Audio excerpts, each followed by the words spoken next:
नमस्कार दोस्तों, आप देख रहे हैं द हिंद 24 न्यूज। मैं हूं आपके साथ एकांशा सोनी। चलिए नजर डालते हैं आज की मुख्य खबरों की ओर। हुगली के कानागढ़ इलाके में राजू तिवारी ने 21, 12, 17 को अपनी मां ज्योत्सना तिवारी को गोली मार दी थी, जिसके अगले दिन चुनचुड़ा इमामबाड़ा अस्पताल में मौत हो गई थी। बड़े बेटे वीरेंद्र की शिकायत पर बेटे राजू को गिरफ्तार कर लिया गया है। जांच अधिकारी ने 20/3/2018 को चार्जशीट दाखिल किया था। अभियुक्त हिरासत में था।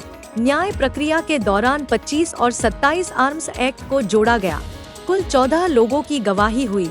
पिछले शुक्रवार को प्रथम सत्र न्यायाधीश संजय कुमार शर्मा ने आरोपी को दोषी करार दिया और मंगलवार की उम्र कैद की सजा सुनाई।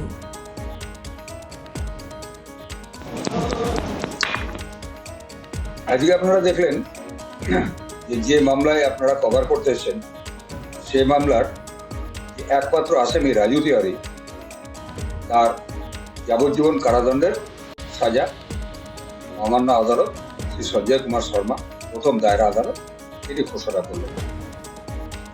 এই ঘটনাটা হচ্ছে 24/12/2017 তারিখে দ্বিতীয় থানার অন্তর্গত কানাগড় নিবাসী এই রাজু তিওয়ারি যে এই কেসের আসামি, সে রাত্রি 9টা নাগাদ তার মায়ের সঙ্গে বাড়িতে তাদের জমি জমা বিক্রির টাকা সংক্রান্ত ইত্যাদি নিয়ে ঝগড়াঝাটি করে এবং তারপরে পরবর্তীকালে তাকে বাইরে টেনে নিয়ে এসে পুকুরের পাড়ে তাকে গুলি করে হত্যা করে।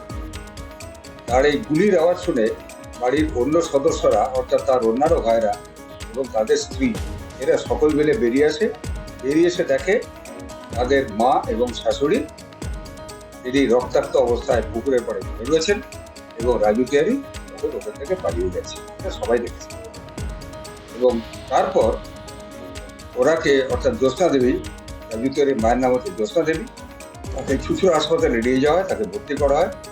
তখন বীরেন্দর, অর্থাৎ রাজু তিওয়ারির দাদা, সে গিয়ে অভিযোগ দাখিল করে এবং তার পরের দিনই এবং যখন এই অভিযোগটা দাখিল করে তখনও যেহেতু জ্যোৎস্না তিওয়ারি মারা যায়নি, তখন এই মামলাটা খুনের চেষ্টা করা, অর্থাৎ 307 ধারায় এবং 326 ধারায় মামলাটা রুজু হয়। কিন্তু তারপরের দিন ভোরবেলায় পুলিশ যখন জানতে পারে যে হাসপাতালে তার মৃত্যু হয়েছে, আদালতের কাছে দরখাস্ত করে এবং তার পরিপ্রেক্ষিতে এই মামলাটা এবার খুনের যে ধারা 302 ধারা যুক্ত হয়।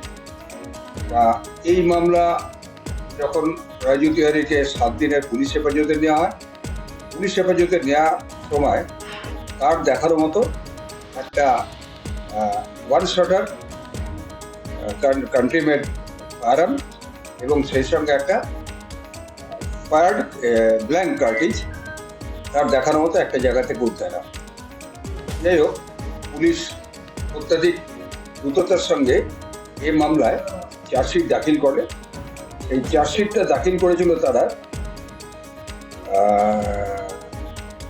20/3/2018 তারিখে এবং চার্জশিটে তারা 302 এবং 201 ধারায় রাজু তিওয়ারির বিরুদ্ধে এই চার্জশিটটা দাখিল করে। মামলার বিচার প্রক্রিয়া শুরু হয়।